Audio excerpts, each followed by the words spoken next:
Yo, yo, yo, welcome back to the Hulaham Hour. Curtis, Nick, at your service per usual. I'm convinced, Nick, you said it a little bit ago, Mike Tomlin is trying to tank. Anyways. And here, the problem is they're going to be too good at tanking. Yeah, still probably make the playoffs or some shit. Let's kick it.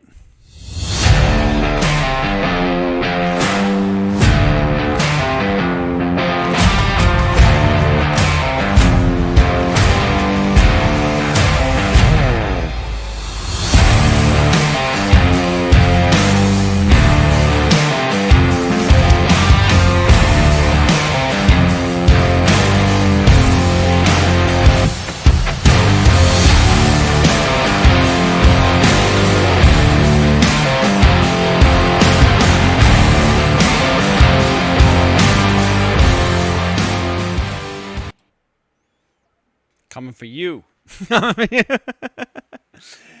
Coming for you. All right. Welcome back, ladies and gentlemen. It is Wednesday, May 7th, 2025. Episode I lost count and forgot to look again. How's it going, Nick? Going good, man. Getting sunny out. Got some wonderful weather. Golf yesterday was fun. Played a lot better than my first round. I think everybody's starting to shape up. Course is starting to look great out there. Getting very excited to see the trees blooming and people getting out and about, getting out of hibernation, blowing the cobwebs off of their social lives. So, ladies and gentlemen, welcome back to the Hulaham Hour. We appreciate you tuning back in. Not a wild week in the NFL. A couple of headlines. Biggest one, lead us off with here, was announced, I believe, yesterday, right, that George Pickens. That was today. It was today. God, see how fast my day flew. But today, George Pickens was traded to the Dallas Cowboys for some draft picks. Nick, fill us in a little bit. I think Mike Tomlin still has nightmares about Antonio Brown, and I think he was ready to cut bait. It just seems like the Steelers always have a drama-filled wide receiver. Like they just always have had that. When Antonio Brown moved out, Juju Smith-Schuster took his place, dancing on the field, doing a bunch of stupid shit, and then he ended up kind of fading away in obscurity. Then after that, you pretty much had George Pickens. There was another one before him. Who was it, though? Gosh darn. I don't know. Anyways, but yeah, I don't think the Steelers can be the Steelers without a drama-having quarterback or wide receiver group. Somehow, some way, it's just always got to be some sort of drama. George Pickens is a good fit for the Cowboys, in my opinion. What's your thoughts on that fit? I think he's going to free up CD Lamb a lot. He's tied with Justin Jefferson for most passes, 20-plus yards. So, I think he'll open that offense up for Dak. I think it might make the Cowboys win 5 games instead of 4. I think there'll be a fight this year if that offense can click.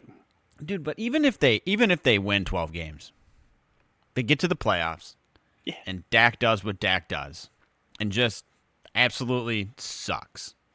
So that's why I don't feel bad talking good about him, because I know they're going to lose anyway.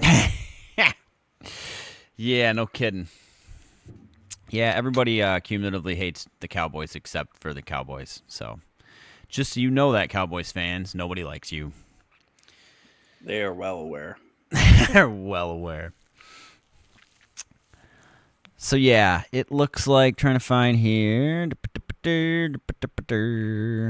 I think you said it was like a 3rd-round pick. Okay, so they got a 3rd-round pick and a 5th-round pick, and they gave him a 6th-round pick in Pickens.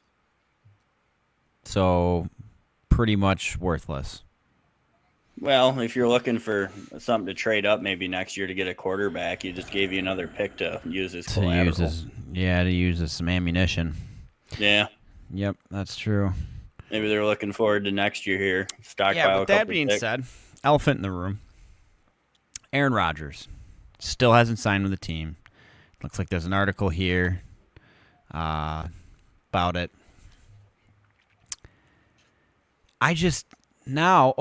So Ben Roethlisberger came out with that video with the helmet on, looking like me a couple of weeks ago on here. saying, shit, guys, you're going to get me out of retirement. If I got George Pickens on one side and I got DK Metcalf on the other side, this is just incredible. And it is. And they did that without a quarterback. There's still that one blip of Rodgers throwing to Metcalf. But now I read, too, looks like Alizoni. Oh, what the hell is his name? Lazard. That was looking possibly to go with Aaron to Pittsburgh if Aaron signs there. So, and the reason I bring that up, Aaron Rodgers, since he's left Green Bay, has tried to get the team that he had in Green Bay to come back to play with him and has not had any success with that. Am I wrong? No, it goes to show you, though, it's about the system. It is, but it also just shows me that Aaron Rodgers is just arrogant. And just, I want my people. I want to do my way.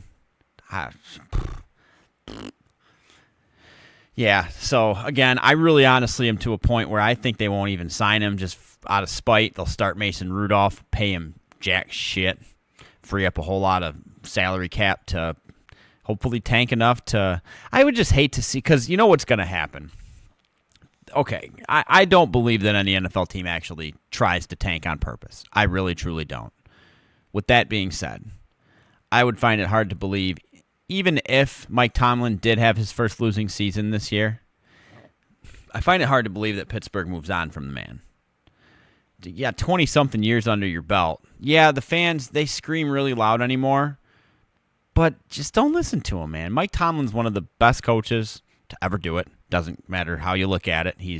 How many coaches can say they made the playoffs 20 seasons in a row or had above 500 teams 20 seasons in a row? That's GOAT status. But you hate to see him fall off like that and then just get ran over. I think another team would pick him up as a head coach, but I would hate to see him coach for any other team. He's just like bleeds yellow and black. So, be tough. Be a tough move. But are you still a believer that Rodgers is destined to fuck up my Pittsburgh squad or what? Yep, because here's why. I think he's waiting out all this pre-minicamp shit and OTAs. He doesn't want to do any of that shit anymore. He'll sign when that shit's over. He can smoke peyote with Native Americans and. Well, think about it. He intentionally skipped it last year. So now he's a free agent. So why wouldn't he just wait and not be all over the news as an asshole and just sign when he wants? Because you just said it, Nick. He is a asshole. Yeah. But honestly, I think he's just going to wait for all the pre-shit to get done, and then he'll end up joining. Yeah. The fact him and DK already throw together. Through one time. Why isn't he throwing anybody else? Because no one else wants to be his friend, Nick. Him and Devontae will always be boys. Dude, I really don't know how close they really are. Where Devontae went to L.A., the Rams, right? Yeah. That's a perfect fit, dude. Matt Stafford's a way cooler dude. I would rather have a beer with Matt Stafford than have a beer with Aaron Rodgers. I personally think that Matt Stafford has a better arm than Aaron Rodgers does, too. I think you talk to any wide receiver in the NFL, and when Matt Stafford met up with, wasn't it Cooper Kupp down in like Cancun when they decided they wanted to come to L.A. from Detroit, right? And Cooper Kupp was quoted saying, "I've never had a quarterback that had never thrown me a pass hit me so perfectly on a slant route every single time." Like, I don't know. I watch Devontae just kill it. I hope he does because he's still got a lot of gas left in the tank, I feel like. But Aaron Rodgers is just not going to get him to that status again. Maybe Matt Stafford can't either. He's getting to the tail end. So, China doll status. So yeah, Pickens was a move. A couple other things here. Yeah, Nick, you just can't get away. You can't get away from the Sanders talk, though. So. You can, though. He's a 5th-round draft pick in a QB room with 5 people. I know. He is now, but again, another article here with the reasoning why the Steelers didn't draft him, blah, blah, blah. It just pretty much comes down to the fact that he interviewed like shit. Yeah, Yeah, that's common knowledge. He didn't work out. He interviewed like shit. Well, daddy's boy. Yeah. Yeah, yeah, you hate to like wish someone a bad career, but you don't even need to when they go to Cleveland. It's just like, you go get them, Tiger. Like, just oh yeah, just give them a nice pat on the shoulder, send them on their way. And it's not that I want him to have a bad career. I'm just sick of the theatrics already, and he's never even thrown a pass in the NFL. I know, like, your father at least played at the level of caliber to have that kind of cockiness. Yeah, you did. He hasn't done shit. No. But hey, might prove us all wrong. So yeah. All right, this is interesting. Sports Illustrated's got an article here, ranking NFL's top 10 wide receiver duos. Let's just go through this list and see if we agree, disagree. This is a recent article, just so you know, Nick, on post George Pickens going to Dallas, because I think they're probably going to put Dallas in here now because of that. Oh, yeah. So number 10, Jackson Smith and Jigma, and Cooper Kupp at the Seahawks. This is a good 1-2 punch. However, Cooper Kupp is not what he used to be, and Sam Darnold's never thrown with him before, so we're going to see. We'll see how that rocks. But it is a good 1-2 punch. It is a good number 10. It's a good number 10. Yeah, but they're both slot receivers. I'm really curious. Who's going to catch the ball outside? Their grandmothers. I have no idea. Tight ends, you know what I mean? Yeah, for sure, man. For sure. So, yeah. Number 9, this is a new one that we're going to see for the first time this season, but that is Terry McLaurin and Deebo Samuel with the Commanders. I think, Jaden Daniels balled out of his gourd last year. If it continues into this year, be really great. Love to see it. He was exciting to watch last year, except for when he beat our Lions. So, yeah, that's going to be a great move for him. As long as Deebo Samuel can stay out of the negative press and stay healthy, I think it'll be good. Number 8, Mike Evans and Chris Godwin. That's been a 1-2 punch for how long now, man? Shit. Long time, dude. Still just cranking it. Number 7, they're giving it to Mara and J-Mo. I like that. I do like that because they are a solid 1-2 punch. 6, Puka and Devontae Adams. I'm telling you, dude, it is going to be something to watch, man, because I really think Puka doesn't take the top off a defense like Devontae can. And now that Puka has someone to take the top off the defense, because Cooper Kupp lost that ability a couple of seasons ago, Devontae can. And it's really going to open up the middle of the field. I think Puka is going to kill it if he can stay healthy again. And Devontae, good luck, dude. Number 5, they got CD Lamb and George Pickens. I think that's a little high. I don't, though. If they're used right, man, that's the same combo. You got a slot guy. CD runs most of his routes out of the slot. That's where he likes to be. If you got somebody that can space out that defense, man, he's going to run free. We'll see. I don't know. Just a Cowboy hater, I guess. Me too, but I like that one. I'm thinking fantasy-wise here. Yeah, no, for sure. So number 4, they got Tyreek Hill and Jalen Waddle. I would agree with that if Tua played more than 4 games a year. Yep. You kind of have to take into consideration who's throwing the ball. For real. I mean, oh, yeah. Because Tyreek Hill and my team that I won this beautiful trophy with here that I haven't stroked on an episode in a couple of weeks, my team name was Hilling in the name of. And you want to know something? I did not play Tyreek Hill in my championship game that I won the league with. I did not even play my player I named my team after because he had a McDonald's shift manager throwing him the football by the end of the year. So, it's just not cool, man. Not cool at all. Yeah, so number 3, they got A.J. Brown and Devontae Smith with the Eagles. Yeah, that's an amazing duo. Yep, sure is. Number 2, Justin Jefferson and Jordan Addison. And can you guess me who number 1 is? Because it's pretty obvious. They just signed him this year. Oh, I'm drawing a blank. They inked them both. They inked both their wide receivers. They're both could be a number 1 if they were on other teams. I don't know why I'm drawing a blank, but I am. It's okay. Jamar Chase and T. Higgins. Oh, shit. You said inked. I'm looking at new teams here. Yeah, I think, hands down, those are both number one receivers. I was really convinced that T. Higgins was going to move on, but they forked up the money and figured it out. I don't know if Joe Burrow restructured his contract at all to make it happen, but they still haven't signed Trey Hendrickson, have they? No. Dude, that's going to bite them in the dick hole. Well, yeah, they're going to give up 50 this fucking year instead of 40 like they did last year. You can only put so much on your offense. Did Cincy beef up their O-line again too, though? Yeah, they got a couple guys, but Okay. Let's see if it makes a difference. They pretty much told Joe Burrow, we'll spend the money you want, but you're going to have to score about 50 a game. Yeah, you're not wrong, man. What you can do, but that's so much to ask of a man. Yeah, it is. He better be the MVP. Hey, dude, I know you scored 7 touchdowns this week and still lost, but hey, your stats are incredible. Yeah. They're going for MVP. They're not going for the Super Bowl. Yeah, that's an interesting article. I agree with the majority of that list. Yeah, I do too. Let's see, what else do we got here? The Lions aiming at Von Miller. Yeah. Tell us about that. So it's not official yet, but that's where they're trying to get. And that'd be a huge addition to us. It'd be a huge acquisition for the Lions on multiple levels.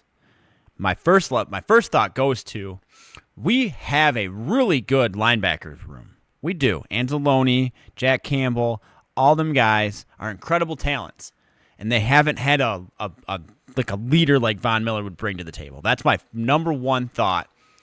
Is there? It's even if he doesn't come in and make an impact like Von Miller used to, that he still can help the other players make an impact like he can.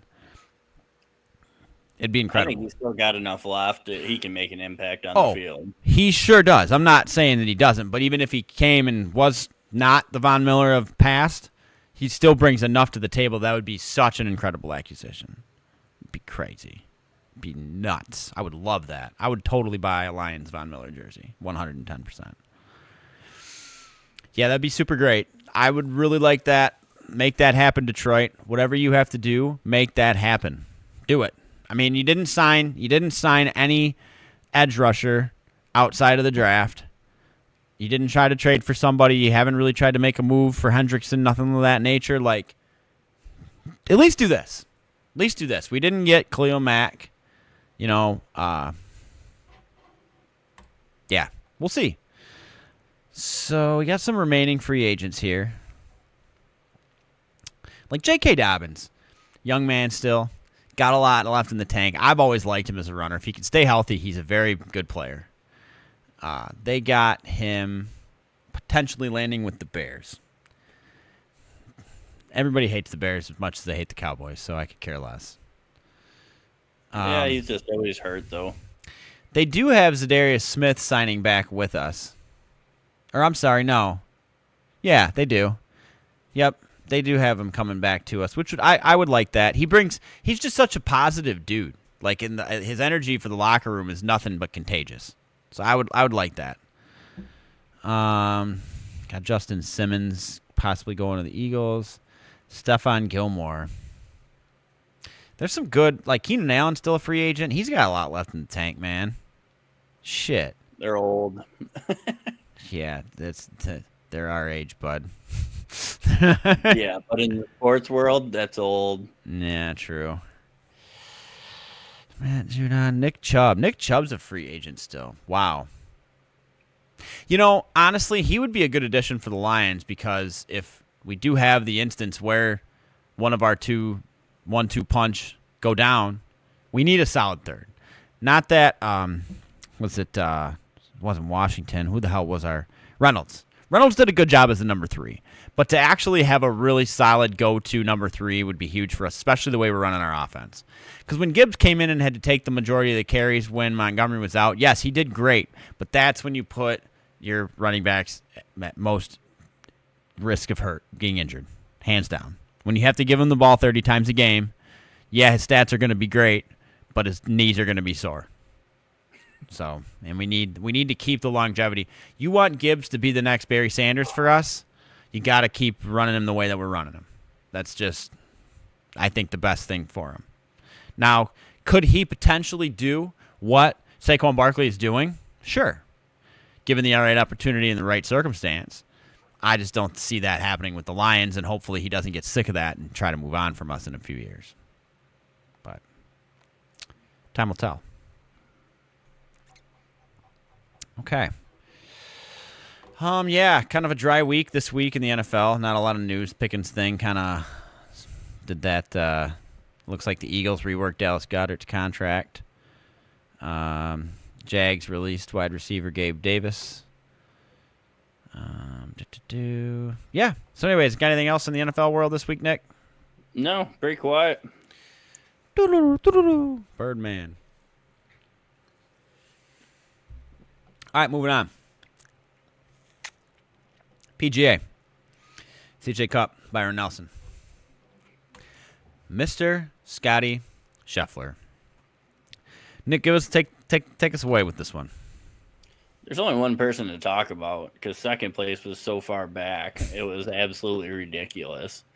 One shot off the record, though. Congratulations, Scotty. The rest of PGA Tour should just be fucking shit and bricks right now. Yeah, hats. They got the championship in 2 weeks. Oh, man. Yeah, he's in prime shape. So 31 under for 4 rounds. He had 32 under, bogeyed one of the last 4 holes. I think he won by 8. Which surprisingly is not the largest margin of victory. Actually, by I think 13 under. Phil Mickelson won by 13 under. I think is what it was, which is just nuts. Some guys shoot 13 under for all 4 rounds, and to win by 13 strokes, it's nuts. But still winning by 8's a feat. Normally, I mean, shoot, look at the last 2 months of PGA golf have been shootouts almost. Like, for real. Like, it's been 1-2 strokes at the most with shootouts in probably 3 of the 4 last matches. So that's really cool. So, let me get that pulled up here. So, yeah, Scotty won. Like we said, 23 under, 8 strokes back. But playing in Texas, he's home. That was his home good. area. Yep, it's hard for him not to want to win that one. Well, I'm pretty sure they want to win everyone, but Yeah. Cut. Yep. So, this upcoming weekend is the Truist Championship. Should be a good one.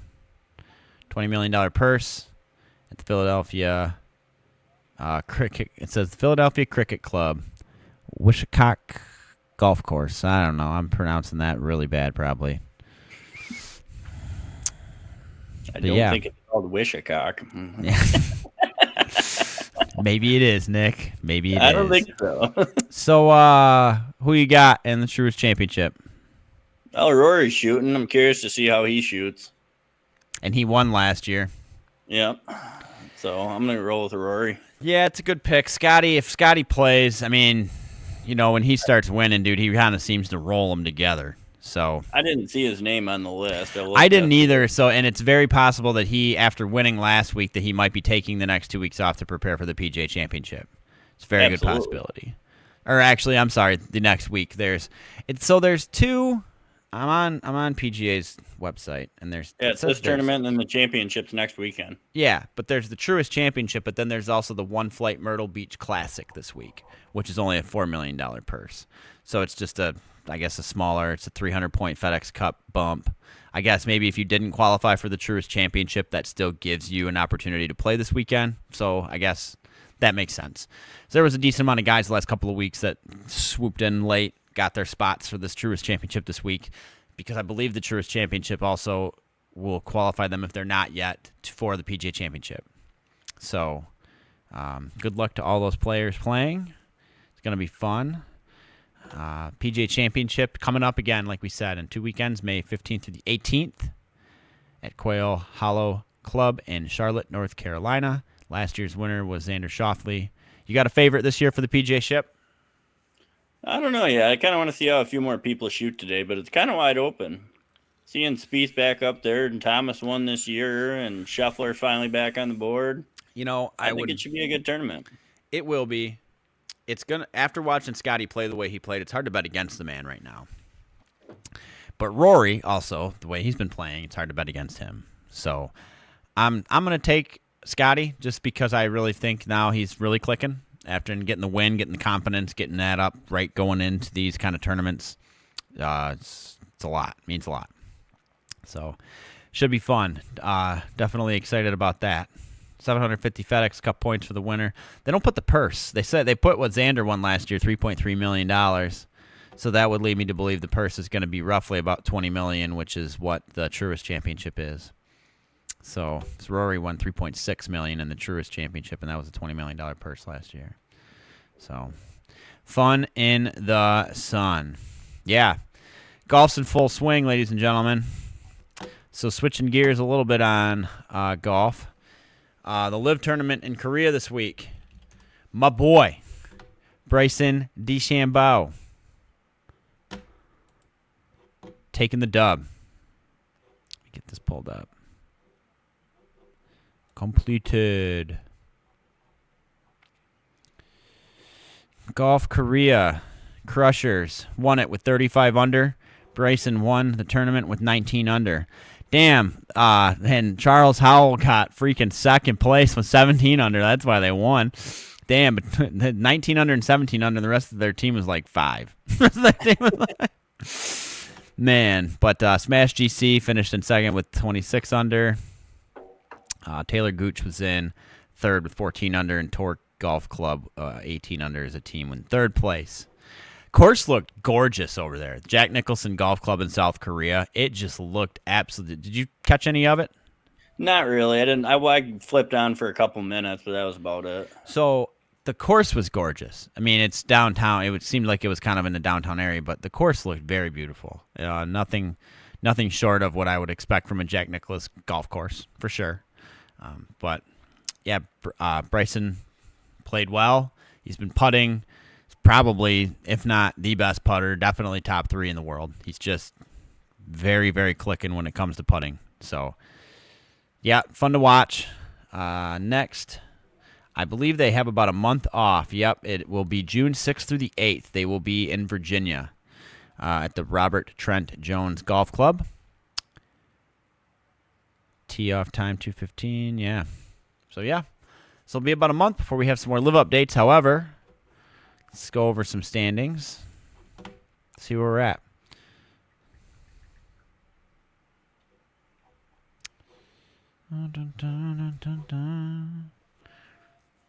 Okay. I want the whole freaking. Can't you give me like the standings for the damn whole thing? Well, that's stupid. Huh? That's strange. They only give me this like. The leaderboard only gives me results for individual matches. It doesn't give me results for... Well, that's why they're, bud, because LIV can compete in the PGA Championship. Ah, that makes sense. I couldn't remember which ones they were allowed in and which ones they weren't. Yeah, because Bryson was up there last year, I think. So, yeah, there's 16 LIV golfers that'll be there. Oh, cool. Well, that explains why they're taking a month off. I didn't think they were that fucking lazy. Well, you never know. It's not guaranteed money. Yeah, true that. So, yeah. So, ladies and gentlemen, that wraps up our golf conversation for this week. So, moving on. So, Nick, I'm going to let you take the lead on the NHL playoffs this week, my man. So, give us a good recap. Let us know where we're at.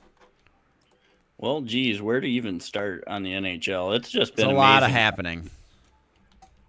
So let's start off with the end of the first round. We'll just recap the end there. Game 7. There's nothing better than Game 7. Wild. And to go to double overtime in Game 7. Oh, my God. Give it up for Winnipeg. They play tonight. Yeah.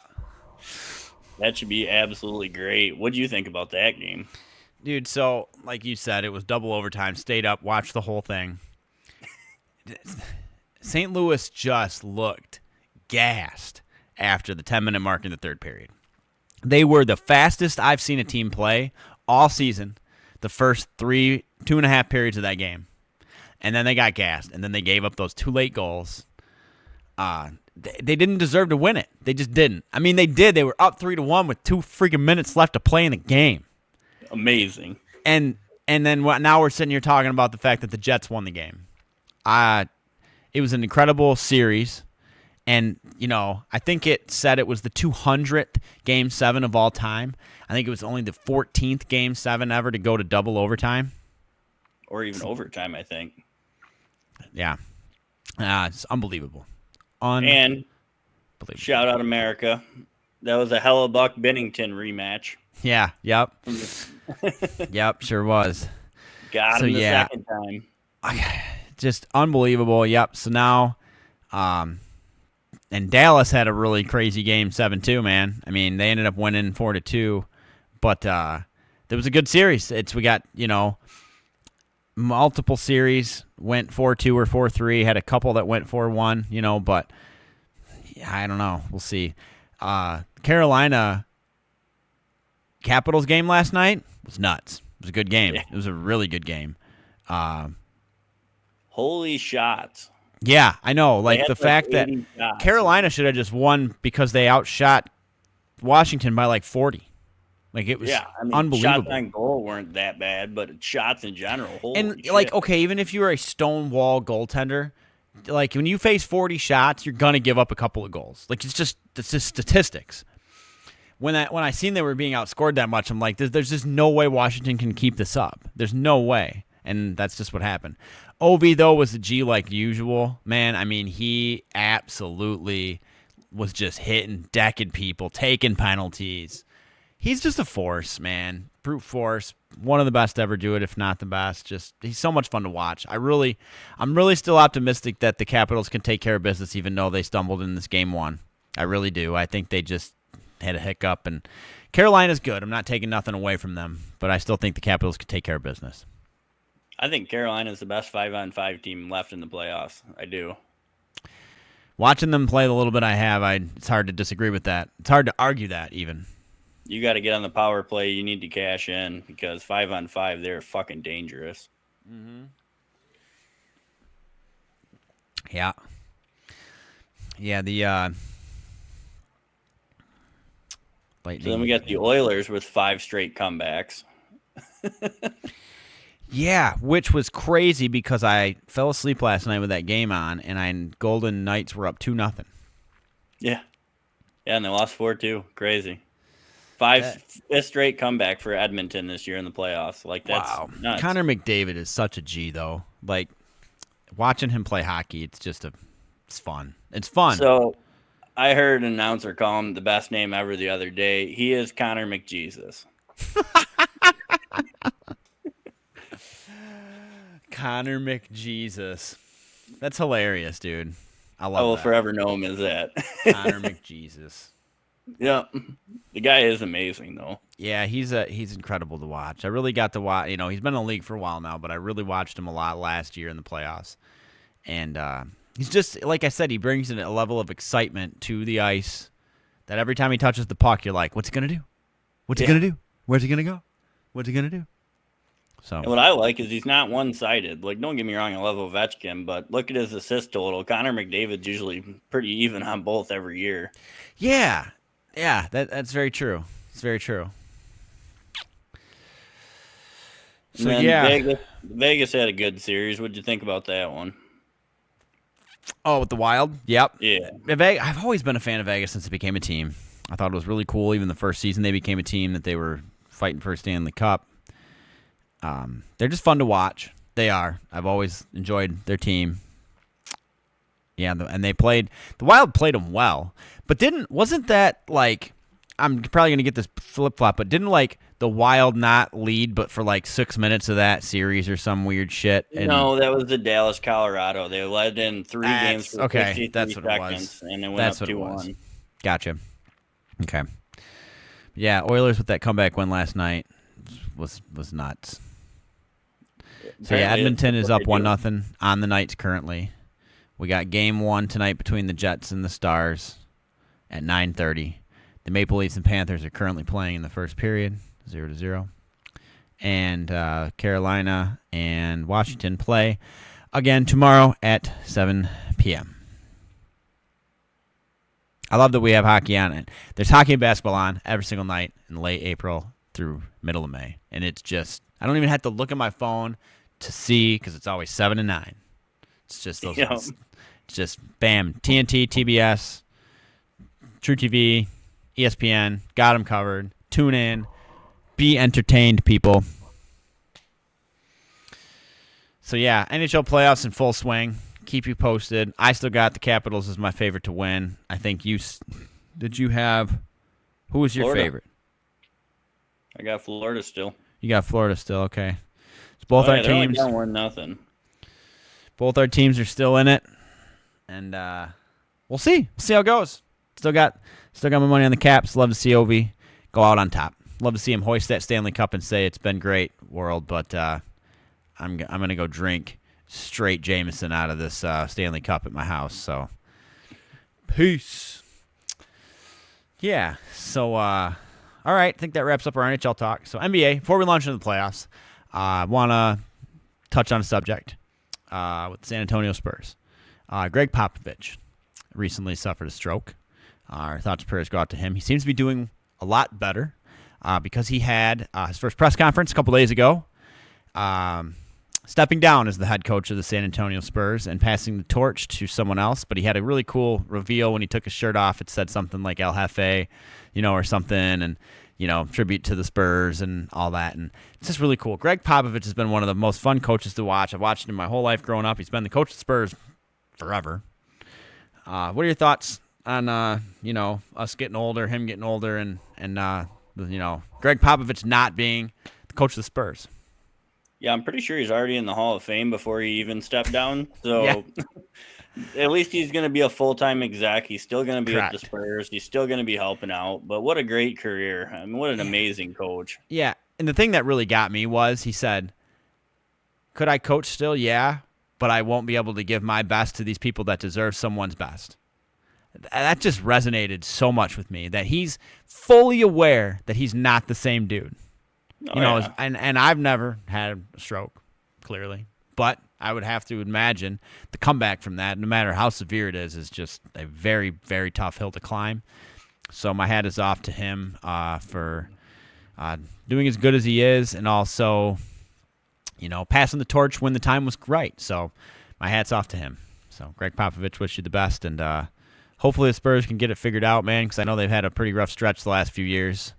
And they were always exciting to watch back in the Tim Duncan days, man. It was just fun. So, anyways, shifting gears into the playoffs, which the Spurs are not in.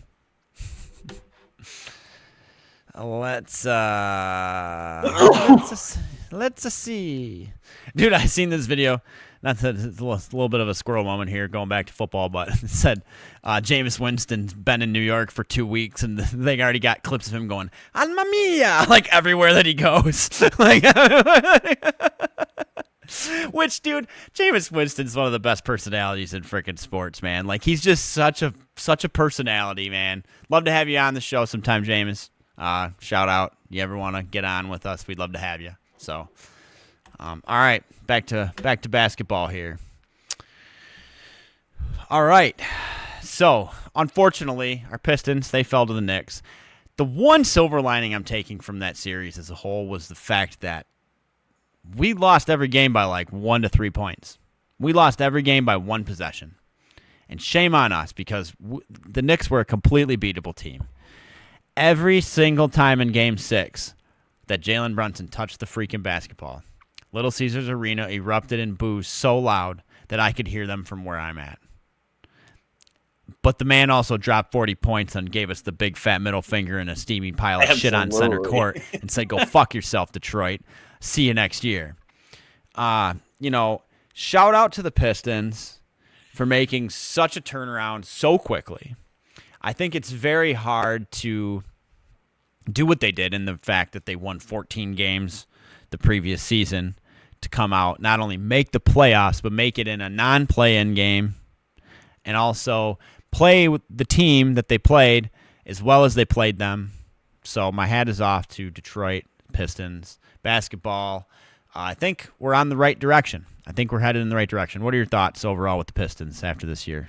Dude, this whole year is a success. I mean, it sucks to go out in the playoffs, but we haven't even seen the playoffs. Last year, we were one of the worst teams in the league. Yeah. So to me, this whole year has been an absolute success. We're getting some chemistry together, and we got a young core that we can keep together. Yep. Yeah. We just need a closer. Cade Cunningham, it's an absolute G. I just hope that he can hang in there long enough to be successful with us before he wants to move on someplace else. You got Jaden coming back next year. Yep. That hurt a lot not having Ivy all year. Yeah. Yeah, it did. It did. But,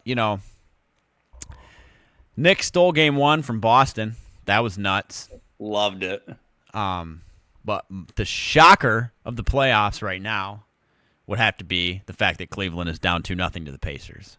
I was watching that game last night. Cavs were up by like 20 at one point, I think. And I had hockey on the top TV. I had basketball on the bottom TV. Wasn't paying too much attention to the basketball. And I looked down, and it's the fourth quarter with like a minute left, and it's tied. And I'm like, what happened? So it's been nothing but good, like unbelievably great. For Cleveland to debacle Miami like they did, and now lose 2 games to the Pacers just seems nuts. I mean, the Pacers did take it to the Bucks hard, so I don't know. Pretty crazy. Not really, though. Cleveland had 3 starters out last night, though. Did they? Yeah. Evan Mobley was out, one of the defensive player of the year conversation. Darius Garland was out there starting point guard, and Daniil Hunter was out, who shoots like 40% from 3. Typical Cleveland excuses. No, that's a pretty good one. Dude, but I think I did see that. I think it was Boston shot like 22% from 3-point or something. They shot broke like the record. They shot like 45 threes. Dude, oh my God. 45. You could blindfold me and get me drunk. I'd make more than that. Damn, that sucks. These people get paid to do that. I want my money back if I paid a ticket to see that shit. Yeah, they're on right now as well. Yeah. Yep, Celtics currently up by 10. TNT True TV. Golden State is up on the T-Wolves. 1-0. God, man, I tell you what. Unbelievable what the Warriors are doing as a 7 seed. But that just goes to show you how much just having experience in the playoffs, what it can do for you. Jimmy Butler obviously has been a big, crucial part in their success since he's come there. However, Steph Curry is he's a freak of nature, man. He just is. Well, one, everybody forgets that 2 through 7 in the West was only separated by 3 games coming into the playoff record-wise. Mm-hmm. And 2, Steph Curry is out for at least a week. Damn. He hurt his hamstring. Grade 1. I got something you can grade. Well, yeah, the Warriors' next game without Steph Curry. Well, we'll see how they respond, dude. I mean, just got to have everybody else step up. And Anthony Edwards can't be a loser who does nothing. Yeah. That was a brutal game from him. Yeah. And if you can't shoot, at least play fucking defense. Jesus. Can't do one thing, do the other. And if you can't do neither, get the fuck out. Pretty much. Oh, shoot, man. So, yeah, and then we got Thunder and Nuggets. The Thunder Nuggets. Denver's up 1-0 in that game. Joker went off. I think he did 40 points and frickin' 20 rebounds or some shit. He's amazing. Do you think he is, man? But do you really feel that the Nuggets can ride him like that all the way to the championship? Not a chance. No. And the Thunder were a little bit off, dude. They're fine. Yeah, you got to have a team. One play, just goes to show you, everybody was so convinced the Lakers were going to just be a force to be reckoned with after, holy shit, I'm drawing a blank. Luka. Thank you. After he went there. And yes, they were a lot better, but knocked out in the first round. And you can take all that experience with LeBron James in the playoffs and blah, blah, blah, blah, and just flush it right down the drain because that didn't do shit. So I don't know. But, like I said, Denver's up 1-0. Both of the number one seeds are now down in their series. So we'll see. It's unfolding. We'll have some more updates next week. But anything else in the NBA this week, brother? No, man. That about covers it. Cool. We got one last topic. That being the UFL. Just kidding, Nick. I know you hate that. Not MLB. The Detroit Tigers. I'm just going to start out with this. I was watching the game the other day. They were playing the Angels. I turned it on. I wasn't really paying attention. Didn't look at the score. Sat down to have some dinner. Looked up and saw that we were winning 11-1 against the Angels in L.A. Tigers currently sitting at 22-13. 7-3 in their last 10. Nick, what are your thoughts on Tigers so far, man? Dude, as long as we can keep some starting pitching, we look good. Yeah. We can't get into the scenario like last year where we have one starter and 4 bullpen days. Yeah. We got to have some starters to eat up at least 5 innings. Yeah, that is our biggest thing. And it seems like this year we at least got 3 really solid guys. Yeah. And Flaherty was, and then we traded him to go win a championship and then signed him back. Yep. So, yeah. Okay. But yeah, Tigers killing it. Still in first place in the American League Central. It's been good. So, yeah. All right. A little shorter version this week on the Hulaham Hour, but that's okay. So, anyways, Nick, another fun week in the books, man. Looking forward to next week. And with that being said, ladies and gentlemen, we're Hulaham.